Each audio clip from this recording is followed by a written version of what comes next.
साथियों, नमस्कार।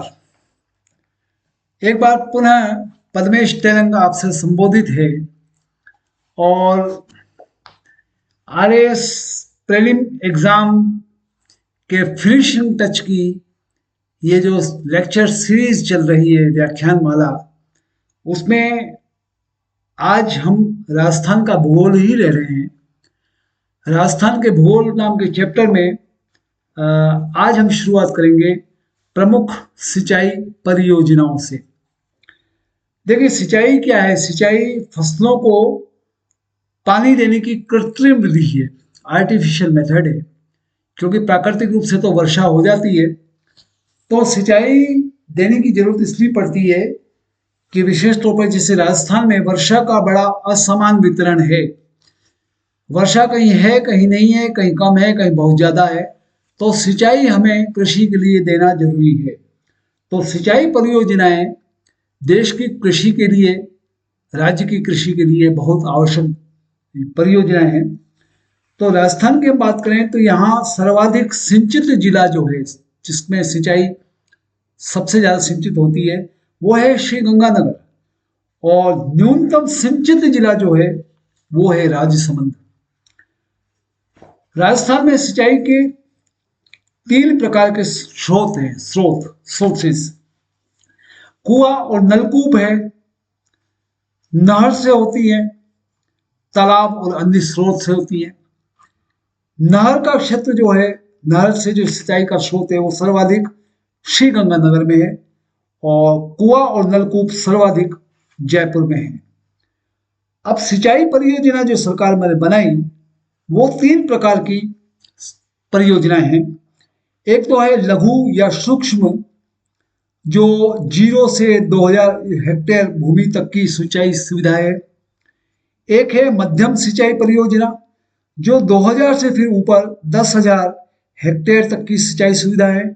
और फिर बृहद, जो 10,000 हेक्टेयर से भी अधिक भूमि पर सिंचाई की सुविधाएं बनती हैं।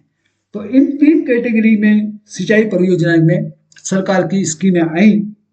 तो राजस्थान की जो प्रमुख बहुउद्देशीय परियोजनाएं हैं, मल्टीपर्पज, उनमें कुछ बड़ी परियोजनाएं हैं जिनको बहुउद्देशीय परियोजना कहा, और जिसमें बाढ़ नियंत्रण, सिंचाई, पेयजल, अंतर्देशीय नौवहन, मिट्टी के कटाव को रोकना, बिजली उत्पादन आदि बहुत सारे इश्यूज को जोड़ा गया।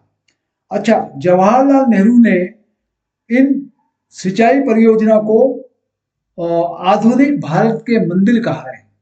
आधुनिक भारत का मंदिर, जवाहरलाल नेहरू ने ये टर्म दी थी इन बहुउद्देशीय जो परियोजनाएं हैं, सिंचाई परियोजना, उनको। एक उदाहरण बनाए तो नेहरू जी ने जो आधुनिक भारत के मंदिर बनाए सिंचाई परियोजना के लिए, एक उदाहरण है कि जैसे भाखड़ा नागल। भाखड़ा नागल में पानी का जो उपयोग हो रहा है वो पन बिजली उत्पादन के लिए भी हो रहा है और सिंचाई दोनों के लिए हो रहा है। तो ये बहुउद्देशीय योजना हो गई। ये आधुनिक भारत का एक मंदिर है। हीराकुंड परियोजना बनी महानदी के बेसिन पे। उसका उद्देश्य था बाढ़ नियंत्रण भी कर लें और जल संरक्षण भी कर लें। ये भी एक तरह से आधुनिक भारत का मंदिर हुआ, क्योंकि बहुउद्देशीय परियोजना है। अब इसकी जब हम बात करें तो नेशनल लेवल की अगर बात करें तो एक भाखड़ा नागल परियोजना थी। भाखड़ा नागल परियोजना में हिमाचल प्रदेश में स्थित ये राजस्थान की एक बड़ी बहुउद्देशीय परियोजना होगी। हिमाचल प्रदेश में स्थित है लेकिन राजस्थान में एक इसका बहुउद्देश्य है। ये संयुक्त परियोजना थी भाखड़ा नागल, पंजाब, हरियाणा और राजस्थान के बीच में। और राजस्थान का इसमें योगदान था 15.2%। यह परियोजना सतलुज नदी पर संचालित है। अब भाखड़ा नागल परियोजना में तीन चीजें आई। भाखड़ा बांध आया। भाखड़ा बांध स्थान बिलासपुर हिमाचल प्रदेश में था। और सेकंड आया नांगल बांध, स्थान रोपड़ में पंजाब में था। और दो पावर प्लांट को जल विद्युत उत्पन्न होना था। एक तो पावर प्लांट था गंगूवाल और दूसरा पावर प्लांट था कोटला। और ये जो भाखड़ा नागल परियोजना में ये तीन जो बांध की हमने चर्चा की, भाखड़ा बांध, नांगल बांध और दो पावर प्लांट, इनसे जो कुछ भी उद्देश्य पूरे हुए उसमें राजस्थान भी लाभान्वित हुआ और हनुमानगढ़ जो हमारा राजस्थान का जिला है वो इस परियोजना से सर्वाधिक लाभान्वित हुआ। एक आई हमारे चंबल घाटी परियोजना। ये राजस्थान की सबसे बड़ी बहुउद्देशीय परियोजना है और संयुक्त परियोजना है, राजस्थान और मध्य प्रदेश के बीच में है। दोनों का योगदान 50-50% है। इसकी शुरुआत 1953-54 में हुई थी चंबल क्षेत्र की समृद्धि के लिए और लाभान्वित क्षेत्र इसमें राजस्थान में कोटा, बूंदी, भरतपुर, जयपुर, सवाई माधोपुर, टोंक, अजमेर, पाली, भीलवाड़ा, सिरोही और उदयपुर हुए। और इसके 3 चरण थे चंबल घाटी परियोजना के। प्रथम चरण में गांधी सागर और कोटा बैराज बांध बने, द्वितीय चरण में राणा प्रताप सागर बांध बना और तृतीय चरण में जवाहर सागर बांध बने। तो ये जो सिंचाई परियोजना या बांध परियोजना है, गांधी सागर बांध जो बना वो 84गढ़ किले के निकट मंदसौर में बना, कोटा बैराज बना कोटा में बना और राणा प्रताप सागर बांध रावत भाटा चित्तौड़गढ़ में बना और जवाहर सागर बांध कोटा बांध के नाम से जाना जाता है। ये चंबल का पिकअप बांध बना। एक आई व्यास परियोजना। व्यास परियोजना पंजाब, हरियाणा और राजस्थान के लिए थी और इसमें पोंग बांध बना,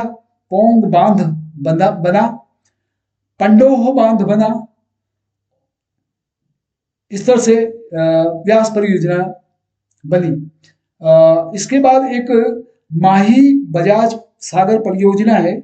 ये संयुक्त परियोजना है राजस्थान और गुजरात के बीच में और इसमें योगदान राजस्थान का 45% और गुजरात का 55% है। और ये माही नदी पर ये योजना बनी और इसका नाम जो स्वतंत्रता सेनानी थे हमारे स्वर्गीय श्री जमनालाल बजाज, उनके नाम पर माही बजाज परियोजना नाम रखा गया इसका। और सिंचाई और जल विद्युत उद्देश्यों के लिए इस योजना को बनाया गया। तो इस माही नदी पर जो 3 बांध परियोजनाएं आई, एक तो थी माही बजाज सागर जो बोरखेड़ा बांसवाड़ा में बनी, राजस्थान की सबसे लंबी बांध परियोजना है। दूसरा माही नदी पर बनने वाली परियोजना का नाम था कागदी बांध, ये बांसवाड़ा में है। और तीसरी बांध योजना थी माही नदी पर कडाणा बांध परियोजना, ये गुजरात में माही नदी पर है। इस प्रकार माही नदी पर ये 3 माही बजाज सागर, कागदी बांध और कडाणा बांध परियोजना आई। हम राजस्थान की जो प्रमुख सिंचाई परियोजना की बात करें तो एक बहुत बड़ी अच्छी योजना रही इंदिरा गांधी नहर परियोजना, IGNP, इंदिरा गांधी नहर परियोजना। ये भारत की सबसे बड़ी नहर परियोजना है जिसकी लंबाई ही कुल 649 किलोमीटर है और प्रारंभ में इसको राजस्थान नहर के नाम से जाना जाता था, लेकिन 1985 में इसका नाम परिवर्तित कर दिया गया और फिर 1985 में इसको इंदिरा गांधी नहर परियोजना IGNP कहा गया। इस परियोजना को मरुगंगा और राज्य की जीवन रेखा के नाम से भी जाना जाता है। मरुगंगा है राजस्थान की इंदिरा गांधी नहर परियोजना और इसकी मूल स्थापना 31 मार्च 1958 में गोविंद बल्लभ पंत द्वारा की गई थी। इसके 2 चरण थे। प्रथम चरण में पोषक नहर और मुख्य नहर बनी जिसमें राजस्थान का 21 किलोमीटर कवर हुआ। द्वितीय चरण में फिर मुख्य नहर बनी जिसमें 256 किलोमीटर कवर हुआ।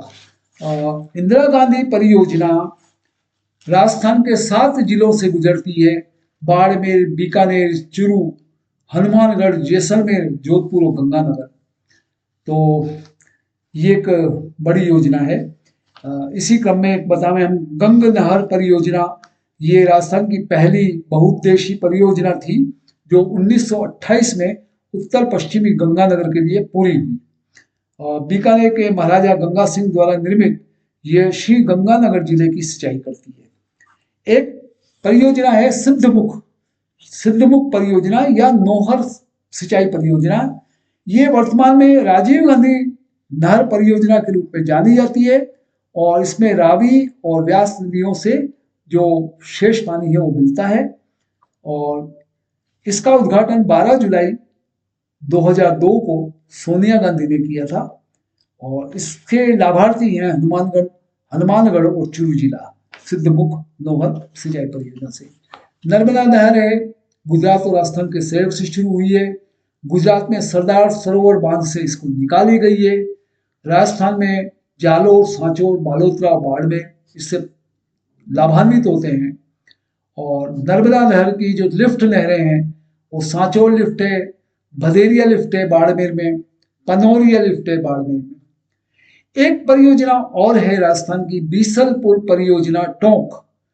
राजस्थान राज्य की ये परियोजना वर्ष 86-87 में शुरू की गई। स्थान था इसका बनास नदी पर टोडा रायसिंह टोंक में। और ये राजस्थान की सबसे बड़ी पेयजल परियोजना है पीने के पानी की, जिससे 2 नहरें निकाली गई हैं और इससे अजमेर, केकड़ी, जयपुर शहर, जयपुर ग्रामीण और टोंक को जल की आपूर्ति होती है। गुड़गांव नहर है, यमुना नहर की योजना है, भरतपुर नहर की योजना है। एक ईआरसीपी पूर्वी राजस्थान नहर परियोजना भी का चर्चा करेंगे हम। पूर्वी राजस्थान नहर की परियोजना ये भारत सरकार, राजस्थान और मध्य प्रदेश के बीच एक समझौता हुआ 28 जनवरी को और उसके तहत ये पूर्वी राजस्थान नहर परियोजना बनी 28 जनवरी 2024 को, इसी वर्ष। इसका भी उद्देश्य यही था, 21 जिलों को पानी उपलब्ध करवाना और सिंचाई के लिए पानी देना। इसमें पूर्वी राजस्थान नहर परियोजना ईआरसीपी में जो बैराज बने वो एक नवनेरा का बैराज था, नवनेरा, और कोटा की दीगोत तहसील के एबेरा गांव में काली सिंध नदी पर बनाया गया। एक परवन बहुउद्देशीय सिंचाई परियोजना आई जो झालावाड़ के अकावद गांव के पास परवन नदी पर इसका निर्माण हुआ। एक जवाई बांध परियोजना की चर्चा और करेंगे। जवाई बांध परियोजना को मारवाड़ का अमृत सरोवर कहते हैं। मारवाड़ का अमृत सरोवर, ये जवाई बांध लूनी की सहायक नदी जवाई नदी पर बनाया गया है और महाराजा उमेश सिंह ने 1946 में इसकी नींव रखी थी और 1956 में ये बनकर तैयार हो गया। इसमें जवाई बांध योजना में मुख्य बांध के दोनों ओर 2 बांध बनाए गए। इस प्रकार ये कुछ हमने सिंचाई बहुउद्देशीय परियोजना की चर्चा की। ये बड़ी बहुउद्देशीय योजना थी। मध्यम सिंचाई परियोजनाएं भी हैं, गरदादा की है, ताकली सिंचाई परियोजना है, लासी सिंचाई परियोजना है, हथियादेह, राजगढ़, गागरीन। ज्यादा हम चर्चा इनकी नहीं करेंगे। और इसके अलावा अन्य लघु और मध्यम सिंचाई परियोजना की जो बात कर रहे हैं उसमें काली सिंध सिंचाई परियोजना है झालावाड़ में, सावन भादो परियोजना है कोटा में, बैथली परियोजना 12 में है, हथियादेह परियोजना 12 में है, अलनिया बांध योजना कोटा में है। ये कुछ नाम है। सोम कमला आंबा डूंगरपुर में है योजना। बाकली बांध परियोजना सुकड़ी ये जालोर में है। इस तरह से कुछ परियोजनाएं यहाँ राजस्थान में डेवलप हुई। इसके बाद हम ऊर्जा के संसाधन पारंपरिक और गैर पारंपरिक जो है ऊर्जा के संसाधन है, ट्रेडिशनल और नॉन ट्रेडिशनल, उनकी चर्चा करेंगे राजस्थान के संदर्भ में। राजस्थान में ऊर्जा के संसाधन पारंपरिक भी हैं, गैर पारंपरिक भी हैं। पारंपरिक में वापस वही जलाऊ लकड़ी, सब्जी के अपशिष्ट और वाणिज्यिक स्रोत हैं, कोयला है, पेट्रोलियम है, प्राकृतिक गैस है, आणविक है। और गैर पारंपरिक ऊर्जा संसाधन है वो सूर्य ऊर्जा है, पवन ऊर्जा, भूतापी ऊर्जा, बायोगैस ऊर्जा, बायोमास ऊर्जा। ये कुछ राजस्थान में इसका भी स्कोप है।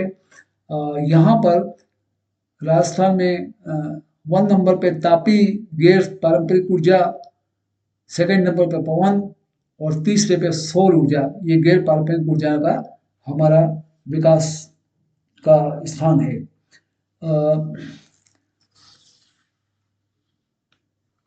तापी ऊर्जा स्रोत की बात करें हम तो कोयला थर्मल बिजली का एकमात्र स्रोत है।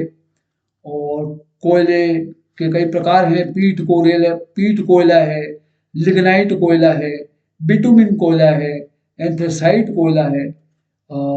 कोयला संसाधनों में राजस्थान थोड़ा गरीब है, फिर भी थोड़ा बहुत जो लिग्नाइट कोयला है वो राजस्थान में पाया जाता है। तो बीकानेर में लिग्नाइट मुख्य क्षेत्र में होता है और नागौर बाड़मेर में भी लिग्नाइट कुछ मिलता है। ताप विद्युत संयंत्र जो लगे तापी संयंत्र में राज्य सरकार की कुछ परियोजना थी, कुछ अंतर्राज्यीय थी, कुछ केंद्र सरकार की थी।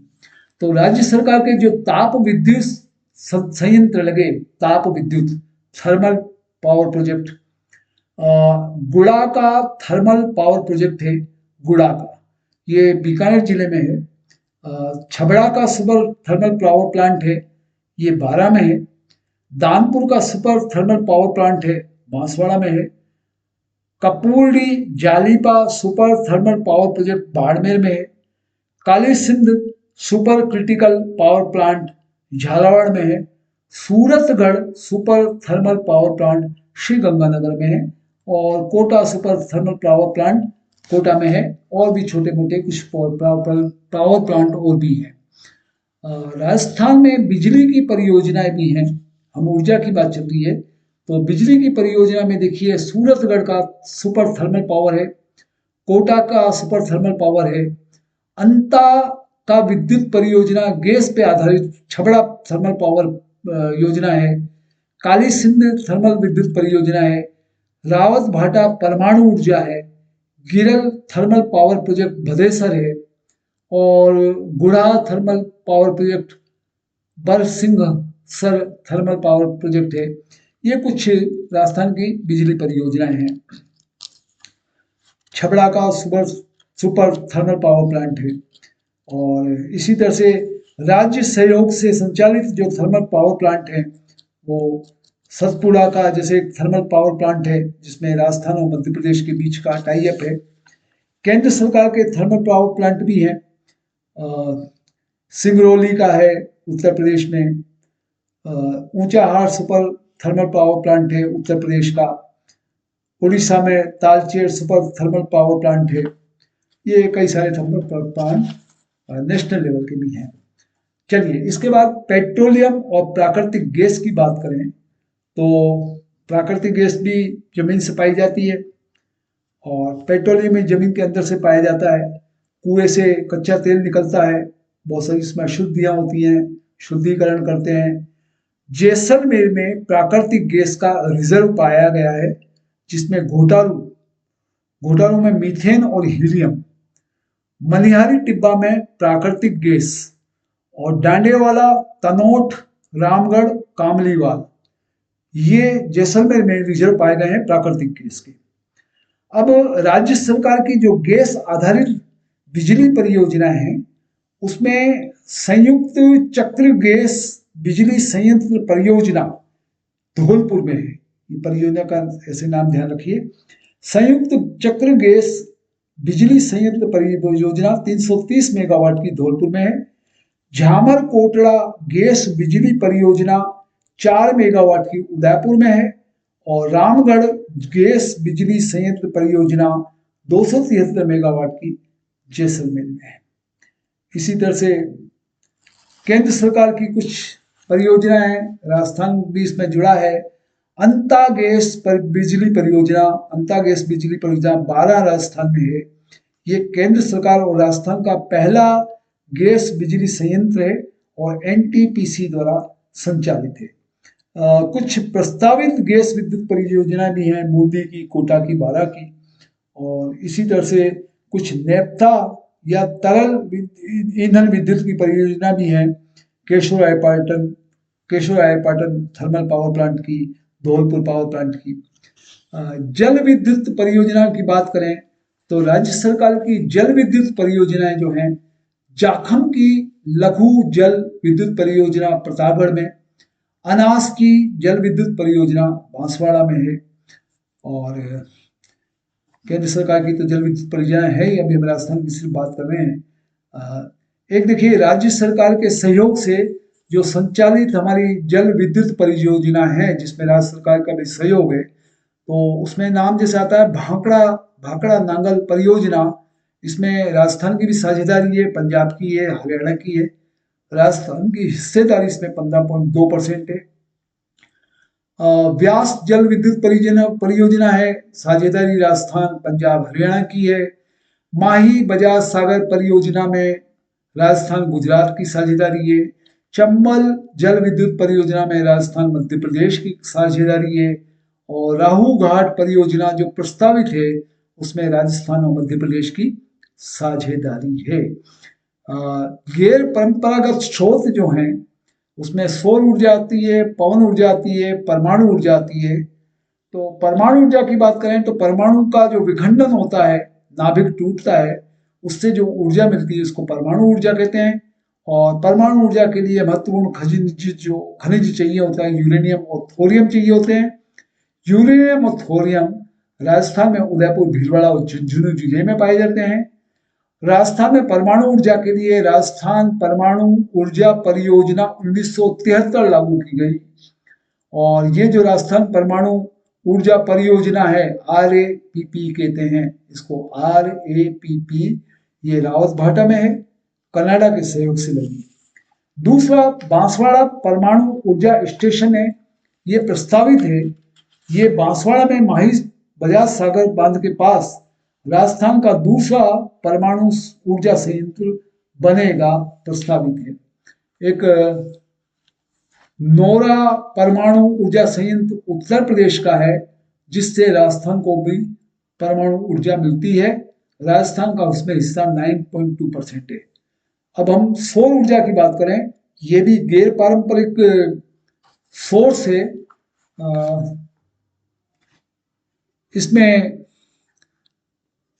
सौर ऊर्जा का स्कोप इसलिए अच्छा है कि राजस्थान में गर्मी खूब पड़ती है, रेगिस्तानी भाग भी है यहाँ, और सूर्य की ऊर्जा हमको साल भर में अच्छी मिलती है, इसलिए सौर ऊर्जा का उपयोग का भी यहाँ बहुत अच्छा स्कोप है।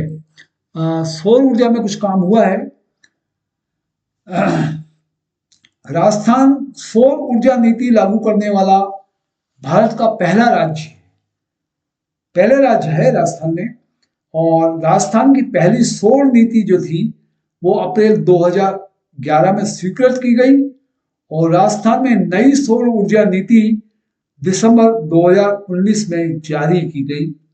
और 2017 में राजस्थान का पहला सौर ऊर्जा संयंत्र नहर पर हनुमानगढ़ के मेनावली में शुरू किया गया।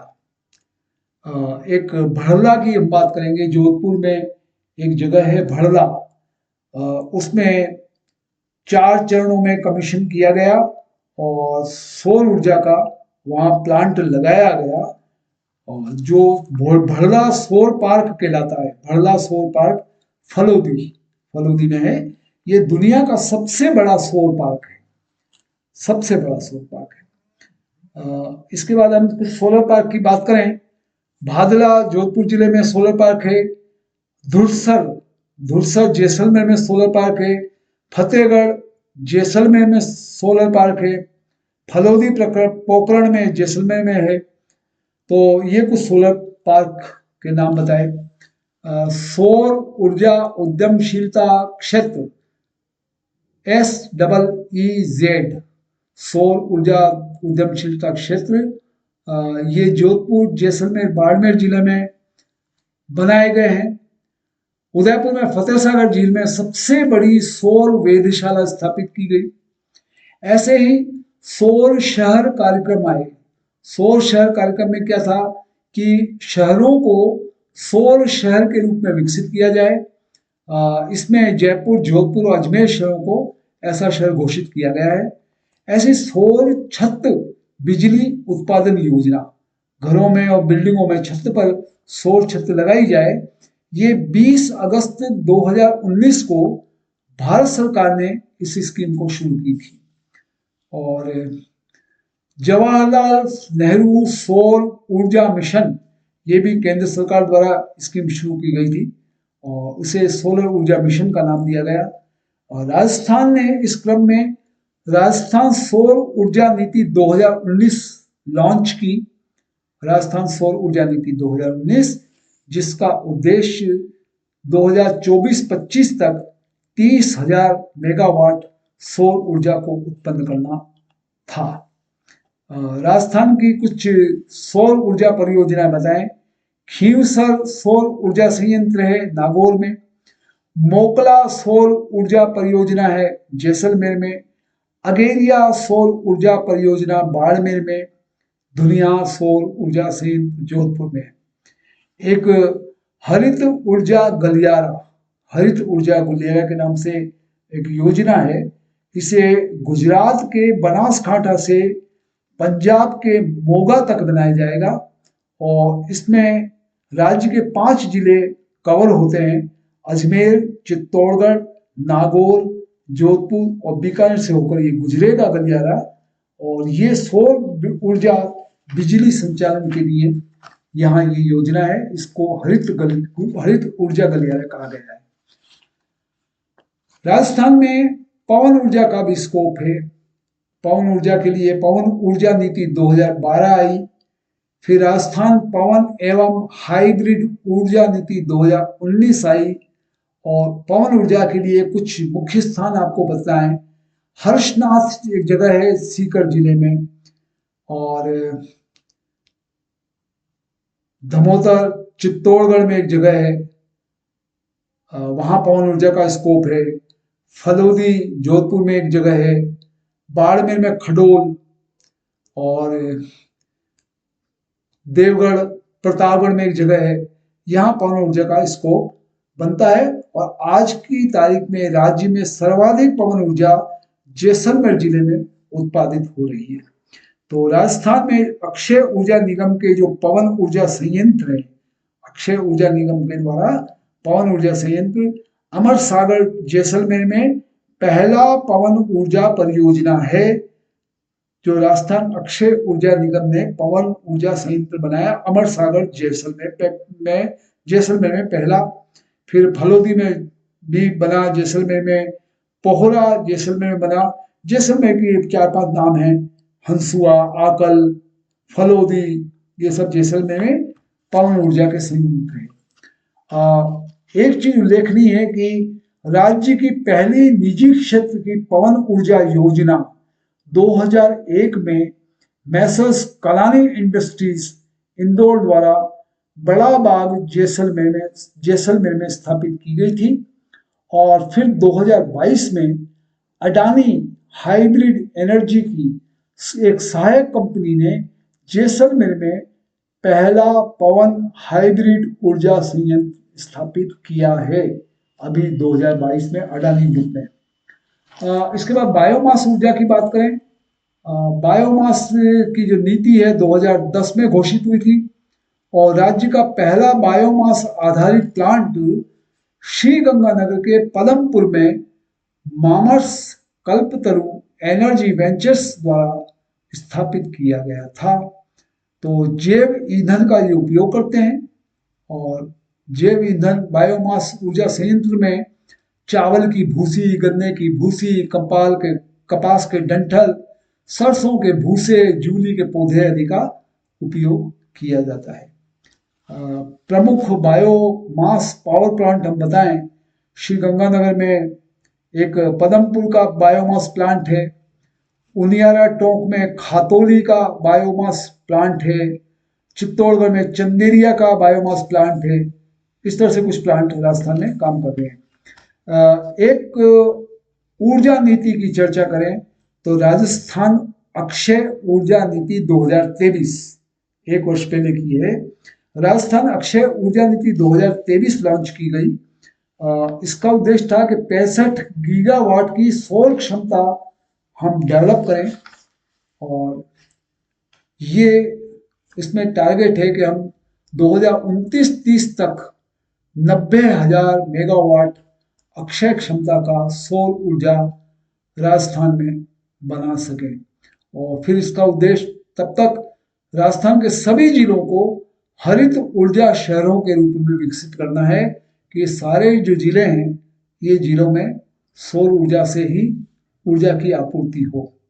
और राजस्थान में 14 दिसंबर को ऊर्जा संरक्षण दिवस मनाया जाता है। यह भी याद करने वाली तारीख है, ऊर्जा संरक्षण दिवस राजस्थान में 14 दिसंबर। ऊर्जा से संबंधित कुछ संस्थान और बताने। संस्थान एक तो है राजस्थान अक्षय ऊर्जा निगम। राजस्थान अक्षय ऊर्जा निगम का उद्देश्य है कि गैर परंपरागत ऊर्जा स्रोतों का विकास करें, संरक्षण करें, और इसकी स्थापना 2002 में हुई थी। और इसमें फिर राजस्थान राज्य विद्युत निगम, विद्युत उत्पादन निगम जयपुर आया, और राजस्थान राज्य विद्युत वितरण निगम अजमेर आया, राजस्थान राज्य विद्युत वितरण निगम जोधपुर आया। ये सारा ऊर्जा के बारे में था। मैं इसके बाद अगला टॉपिक लेता हूँ, राजस्थान की जनसंख्या। हम राजस्थान की जनसंख्या पर बात करें। देखिए, भारत में जनगणना का जो कार्य है वो भारत सरकार का जो गृह मंत्रालय है और उसका एक जनगणना विभाग है, उसके द्वारा किया जाता है। भारत में सर्वप्रथम जो जनगणना हुई थी वो वर्ष 1872 में वायसराय लॉर्ड मेयो के शासनकाल में की गई थी। और फिर अलग अलग वर्षों में जनगणना होती रही। अभी लेटेस्ट वर्ष 2011 की जनगणना में कुछ आंकड़े आए अलग अलग, और एक खासियत हुई 2011 की जनगणना में पहली बार ट्रांसजेंडर श्रेणी को भी शामिल किया गया। अर्थात पुरुष और स्त्री के रूप में तो जनगणना होती थी, इस 2011 में जो न पुरुष है न स्त्री हैं, उन ट्रांसजेंडर को भी इसको एक अलग श्रेणी बनाई गई और उनकी संख्या को भी अलग से चिन्हित किया गया। तो 2011 की जो जनगणना हुई पूरे देश में, उसके अनुसार जनसंख्या के मामले में राजस्थान देश में 8वें स्थान पर था। लेकिन वर्ष 2014 में जब तेलंगाना राज्य का गठन हुआ तो राजस्थान अब 7वें स्थान पर आज की तारीख में है। 2011 की जनगणना के अनुसार राजस्थान की जनसंख्या में जो 10 वर्षों में वृद्धि होती है, तो 2001 और 1 से 11 में 21.31% की वृद्धि हुई, और 2019 उससे पहले जो 1991 से 2001 का 10 वर्ष का अवधि थी उसमें 28.33% वृद्धि हुई थी। इसका मतलब हुआ कि 10 वर्षों में पिछले 10 वर्ष का जो 2 ब्लॉक है उसमें वृद्धि 28.33 से कम होकर 21.31% कम हुई। 28.33 थी, उसमें उसके बाद 21.31 हुई प्रतिशत। इसका मतलब वृद्धि दर कम हुई है 2011 में। कुछ आंकड़ों से बात करें, भले उसको रटा दी जाए, लेकिन भारत की तुलना में और राजस्थान की तुलना में जनगणना 2011 के कुछ आंकड़े बताएं। देखिए, राजस्थान की कुल जनसंख्या 6.85 करोड़ 2000, ये मैं सारे आंकड़े जो बताऊंगा जनगणना 2011 की बताऊंगा। कुल जनसंख्या 6.85 करोड़ राजस्थान की। इसमें ग्रामीण जनसंख्या का प्रतिशत है 75.1 और शहरी जनसंख्या का प्रतिशत है 24.9। 75 ग्रामीण का और शहर का 24.9। राजस्थान में साक्षरता दर 66.1 उसमें पुरुष साक्षरता है 79.2%, महिला की साक्षरता दर है 52.1%। क्षेत्रफल राजस्थान का जो लाख वर्ग किलोमीटर में है 3.42 लाख वर्ग किलोमीटर है। और लिंग अनुपात, पुरुष और स्त्री का जो लिंगानुपात है 1000 पुरुष पर राजस्थान में स्त्रियां हैं 928। जन्म के समय जो जीवन की प्रत्याशा है कि कितने वर्ष तक बच्चा जिएगा, ये जो वर्षों में गिनी जाती है, राजस्थान के लिए 69.4 ईयर्स प्रत्याशा गिनी गई। राजस्थान की कुल जनसंख्या 6.85 करोड़ में, जैसा हमने बताया, इस 6.85 करोड़ की जनसंख्या में पुरुष 51.85% हैं और महिलाएं 48.2% हैं। जनसंख्या के मामले में देखें तो सर्वाधिक जनसंख्या वाले जो 5 जिले हैं उसमें सबसे ज्यादा जयपुर है और सर्वाधिक जनसंख्या वाले में 5वां नंबर पर उदयपुर है। और न्यूनतम जनसंख्या वाले जो 5 जिले हैं उसमें सबसे ऊपर जैसलमेर है और सबसे न्यूनतम जनसंख्या वाले में राजसमंद है। इसी तरह से राजस्थान की जो ग्रामीण जनसंख्या है, ग्रामीण जनसंख्या की अगर बात करें, अभी जो हमने आंकड़े दिए वो शहरी क्षेत्र के लिए। राजस्थान की ग्रामीण जनसंख्या में सर्वाधिक ग्रामीण जनसंख्या वाले जिले हैं जयपुर, 5 जिले, उस 5 में पहले नंबर पे जयपुर, लास्ट में जोधपुर। और राजस्थान के न्यूनतम ग्रामीण जनसंख्या वाले जो जिले हैं उसमें पहले नंबर पे जैसलमेर और 5वें नंबर पर बूंदी है। चलिए, बहुत आंकड़ों में हम नहीं जाएं, अलग अलग आंकड़े हैं, अनुसूचित जाति के हैं, जनजाति के हैं, इस पे भी हम नहीं जाएंगे। जनसंख्या वृद्धि दर आंकड़ों पे बहुत ज़्यादा, जनसंख्या घनत्व होता है, लिंगानुपात हमने बताया आपको कि ग्रामीण लिंग अनुपात जो है पुरुषों स्त्री का, उसमें ग्रामीण में 1000 पुरुषों पर 933 महिलाएं हैं और शहरों में राजस्थान में 1000 पुरुषों पर 914 महिलाएं हैं। ये लिंग अनुपात है और हम आंकड़ों पे नहीं जाएंगे। साक्षरता पे भी हम नहीं जाएंगे। साक्षरता के आंकड़ों में भी पुरुष की 2011 की जनगणना के अनुसार साक्षरता 66.11% है और पुरुषों में 79.19% साक्षरता है, महिलाओं में 52.1% साक्षरता है। बहुत ज़्यादा आंकड़ों में नहीं जाके हम अब राजस्थान की जनजातियों पर आते हैं। राजस्थान की जनजातियों की जब चर्चा करें तो अनुसूचित जनजातियों की जनसंख्या के मामले में भारत में राजस्थान का स्थान चौथा है। अनुसूचित जनजाति में चौथे स्थान पर राजस्थान है और अधिकतम जनसंख्या वाला जिला उदयपुर है और न्यूनतम जनसंख्या वाला जिला बीकानेर में है। एक अधिनियम आया था, अनुसूचित जाति और अनुसूचित जनजाति संशोधन अधिनियम 1976, SC/ST रिवाइज्ड एक्ट 1976। उसके अनुसार राजस्थान में 12 प्रकार की अनुसूचित जनजातियों को शामिल किया गया है। 12 ST हैं, मीणा हैं, गरासिया हैं, भील मीणा, डामोर, डामरिया, कथोड़ी, कोकना, भील, सहरिया, धान का, नायका, पटेलिया, कालीडोर, इस तरह के कुछ नाम हैं। और विश्व आदिवासी दिवस हर वर्ष 9 अगस्त को मनाया जाता है। संयुक्त राष्ट्र ने 1994 में घोषित किया था, उसके तहत विश्व आदिवासी दिवस 9 अगस्त को मनाया जाता है। फिर कुछ वापस आंकड़े हैं और कुछ जानकारी है अनुसूचित जनजातियों की। जैसे मीणा है, मीणा सवाई माधोपुर में गणेश जी का और करौली में इनका महावीर जी का मेला लगता है। सीकर के रेवासा में जीण माता का मंदिर का मेला लगता है। मीणा जनजाति द्वारा होली के तीसरे दिन नेजा नृत्य किया जाता है। भील जाति की बात करें तो भीलों का छोटा गांव जो होता है उसको फला कहते हैं ये लोग, और बड़ा गांव को पाल कहते हैं। भीलों का उत्सव है बैणेश्वर मेला और श्रावण में गौरी उत्सव का मेला होता है पार्वती जी का। इसी तरह से हम गरासिया जनजाति की बात करें तो इनका गांव फलिया पहाड़ियों पर बसा होता है। गांव को ये फलिया कहते हैं, जो पहाड़ियों पर बसे होते हैं। और गरासिया लोगों के आवास को घेर कहा जाता है, जहां आवास होता है घेर कहते हैं। और गरासिया लोग का जो त्योहार है, एक कोटेश्वर मेला होता है और चेतर विचित्र मेला होता है, गणगौर मेला होता है गोगुंदा का।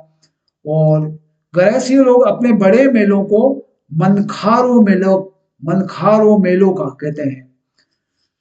ये थोड़ा बहुत गरासिया के बारे में बताया। सहरिया भी एक जनजाति है, अनुसूचित जनजाति है। इनकी छोटी बस्ती को ये लोग सहराना कहते हैं।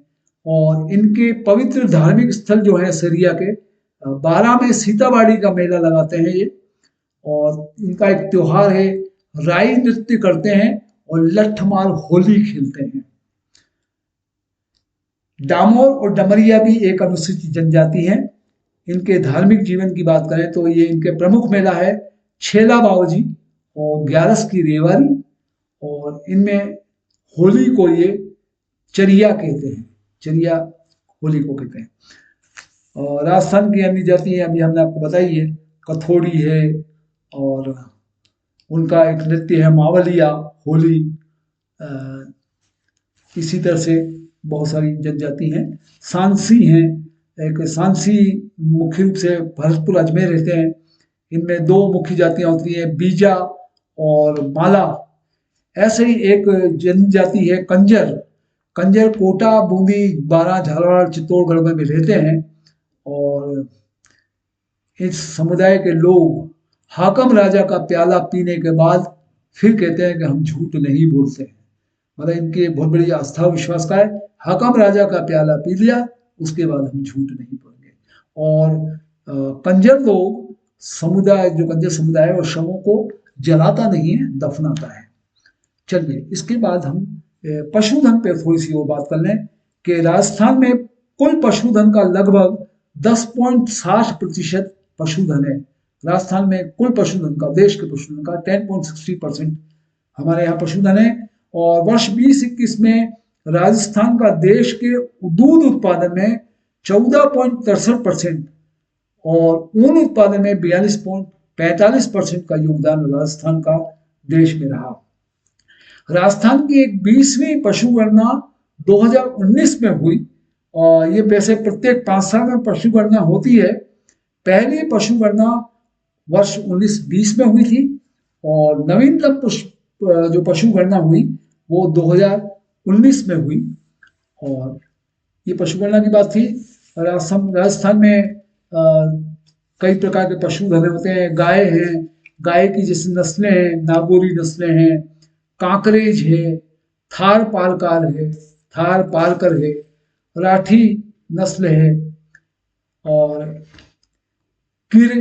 गिर नस्ल है ना। विदेशी नस्लों में होलस्टीन है, रेड डेन है। रेड डेन जो विदेशी नस्ल है गाय की, वो मूल स्थान डेनमार्क में है। विदेशी नस्ल होलस्टीन मध्य और पूर्वी राजस्थान में हॉलैंड, नीदरलैंड से आई है। भैंस है, भैंस की कुछ नस्लों के नाम है मुर्रा, सुरती, भदावरी। और बकरी है, बकरी सिरोही, जाखराना, मारवाड़ी में होती हैं। भेड़ों की नस्लों में, भेड़ों की नस्ल का एक नाम है चोकला या शेखावाटी भेड़ें, झुंझुनू, सीकर, बीकानेर में होती हैं। नाली नस्ल की भेड़ है, मालपुरी भेड़ है जयपुर, टोंक, सवाई माधोपुर में। खेरी, जोधपुर, पाली और नागौर में भेड़ की नस्लें हैं। ऊंट भी होते हैं राजस्थान में। ऊंट की नस्लें जो अधिकतम ऊंट जैसलमेर में है। एक ऊंट की नस्ल का नाम है नाचना नस्ल। ये जोधपुर, बाड़मेर, जैसलमेर के जिलों में पाए जाते हैं। एक ऊंट की नस्ल है गोमठ, ये जोधपुर क्षेत्र में पाए जाते हैं। और राजस्थान में पशु संस्थान भी है। एक राजस्थान पशु विकास बोर्ड जयपुर है, 25 मार्च 1998 को बना था। एक राजस्थान पशु चिकित्सा और पशु विज्ञान विश्वविद्यालय बीकानेर में स्थापित है, 2010 में बना था। राजस्थान का पहला bio CNG plant Durgapura Jaipur में लगा। और गिद्धों के लिए राज्य का पहला संरक्षण रिजर्व क्षेत्र जोड़बीड़ बीकानेर में बना। पशु प्रजनन केंद्र भी कुछ हैं। भेड़ और ऊन का अनुसंधान केंद्र अंबिकानगर टोंक में है। भैंस का अनुसंधान केंद्र वल्लभनगर उदयपुर में है। घोड़ा प्रजनन और अनुसंधान केंद्र केरू जोधपुर में है। सुअर प्रजनन केंद्र अलवर में है। ये कुछ प्रजनन केंद्र हैं। और राजस्थान के पशु मेलों की बात करें एक श्री तेजाजी का पशु मेला लगता है पर्वतसर। नागौर में चंद्रभागा का पशु मेला लगता है झालरापाटन। झालावाड़ में गोगा मेड़ी का पशु मेला लगता है। हनुमानगढ़ में कार्तिक पशु मेला लगता है। पुष्कर में और भी कई सारे पशु मेले हैं छोटे बड़े, जिनकी हम ज़्यादा चर्चा नहीं करेंगे। इसके बाद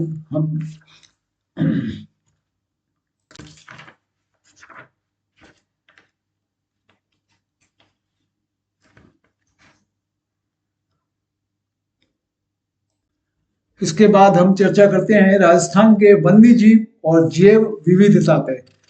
जैव जीवों की किस तरह से विविधता है, इसमें बहुत संक्षेप में हम लेंगे कि राजस्थान के कुछ राष्ट्रीय उद्यान हैं।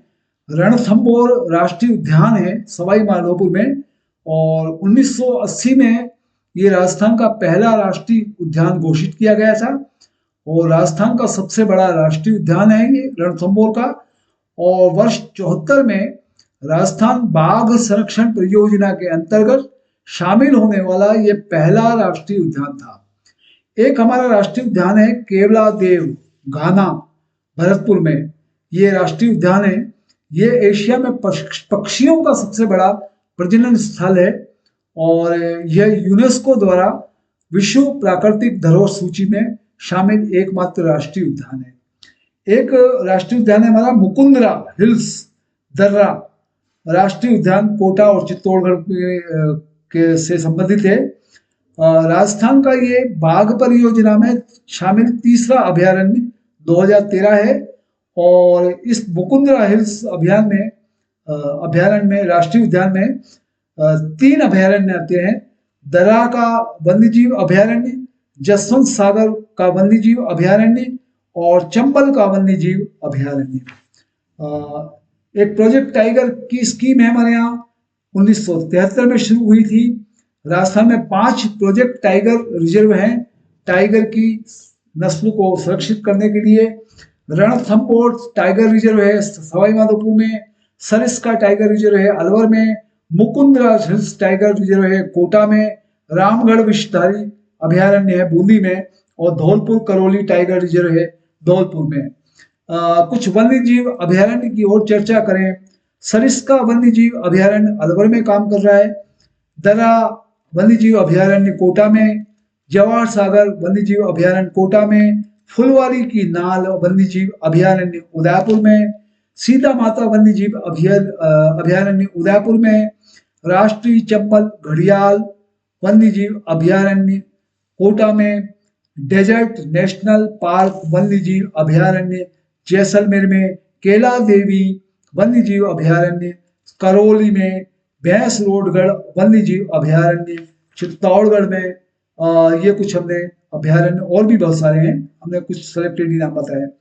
एक संरक्षण रिजर्व सुंधा माता संरक्षण रिजर्व है जालोर में, और शाकंभरी संरक्षण रिजर्व है सीकर नीम का थाना, यहाँ भी वन्य जीवों का संरक्षण किया जाता है। इसी तरह से शाहबाद संरक्षण रिजर्व है बारा में, और बालेश्वर संरक्षण रिजर्व है नीम का थाना में। बहुत सारे संरक्षण रिजर्व है, मैंने सेलेक्टेड 4-5 लोगों का ही 4-5 स्थानों का ही नाम बताया। केवला देव घाना भरतपुर में भी एक ये भी अभयारण्य है। सांभर झील आर्द्र भूमि या आर्द्र भूमि जो तर भूमि है उनके नाम है कुछ। केवला देव घना भरतपुर में आर्द्र भूमि है, सांभर झील आर्द्र भूमि जयपुर में है। ऐसे ही राजस्थान में चिड़ियाघर है, जोधपुर के, उदयपुर का, जयपुर का, बीकानेर का, कोटा का, और जैविक उद्यान भी है, जैसे माचिया सफारी जैविक उद्यान जोधपुर में है, अभेड़ा जैविक उद्यान कोटा में है, मृग उद्यान भी है हिरणों के लिए, अशोक विहार मृगवन अशोक विहार जयपुर में है, और माचिया सफारी मृगवन जोधपुर में है।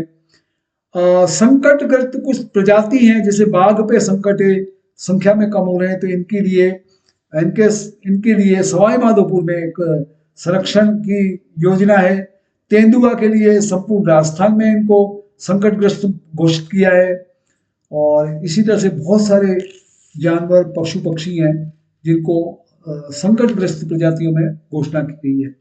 राजस्थान के वन्य जीव शुभंकर जो शुभ हैं, उनके लिए भी पशु पक्षी हैं। अजमेर में जैसे लेसर फ्लोरिकन है, बारा में मगरमच्छ है, चित्तौड़ में 4 सींग वाला मृग है, जैसलमेर में ग्रेट इंडियन बस्टर्ड है, कोटा में चिकने बालों वाला भारतीय ऊद बिलाव है। इस तरह से कुछ शुभंकर भी हैं। और राजस्थान में जैव विविधता संबंधी खतरे हैं, उस खतरों के कारण बहुत सारी स्कीमें हैं, ज़्यादा चर्चा नहीं करेंगे। वनों की कटाई की हम बात करें अगर, तो वनों की कटाई में राजस्थान में वन क्षेत्र राज्य के कुल भौगोलिक क्षेत्र का 9.57% है और भारत के वन क्षेत्र का लगभग 4.28% है।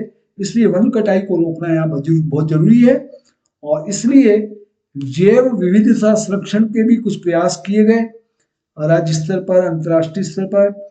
पर्यावरण संबंधी कुछ मुद्दे हैं, पर्यावरण प्रदूषण को रोकने के लिए, जल प्रदूषण को रोकने के लिए और इसी तरह से वायु प्रदूषण को रोकने के लिए इसमें भी सरकार की बहुत सारी स्कीमें हैं। प्रमुख उद्योग की अगर बात करें तो प्रमुख उद्योग में सीमेंट उद्योग है चित्तौड़गढ़ में, सिलोही में, गोटल में। सूती वस्त्र उद्योग है किशनगढ़ में, विजयनगर में, गुलाबपुरा में। ऊन उद्योग है राज्य ऊन मिल बीकानेर में, वॉर्स्टेड स्पिनिंग मिल चुरू में। चीनी उद्योग चित्तौड़गढ़ उदयपुर में है। कांच उद्योग धौलपुर श्री गंगानगर में है और शिल्पकला है हमारे यहाँ, हस्तकरघा है।